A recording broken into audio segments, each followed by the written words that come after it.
ஆத்ம வணக்கம். ஆத்மபிதா சுவாமி சிவானந்த பரமஹம்சர் அவர்கள் அருளிய பாவம். நம் உள்ளில் உள்ள சத்தாயிருக்கின்ற ஜீவன் தன்னைத்தான் அறியாமல் அது இது என்றுள்ள விசாராதிகளால் பாவமாகி வெளியே போய் நசித்துப் போகின்றது. இந்த நிலைமையாகும் பாவம். தன்னில் இருக்கின்ற ஜீவன் கீழே இறங்கி வெளியில் வந்து வியாபிப்பது கொண்டாகும் பல இம்சைகளையும் செய்வதற்கு இடமாகிறது.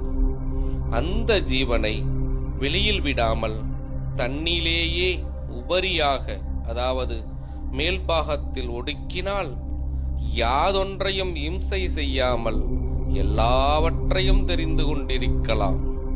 அப்பொழுது மட்டுமே ஜீவனை சிநேகித்து வருகிறோம் என்று சொல்வதற்கு முடியும். அப்படி ஜீவனை சிநேகிக்காமல் நம்முடைய ஜீவன் நானா விஷயங்களிலும் சென்று பதிகின்றதற்கே, அதாவது மூக்கின் வழியாகவும் வாயின் வழியாகவும் மற்றும் வெளியே போய் நசித்து கொண்டிருக்கின்றதற்கேயாகும் பாவம் என்று சொல்லுவது. ஆத்ம வணக்கம்.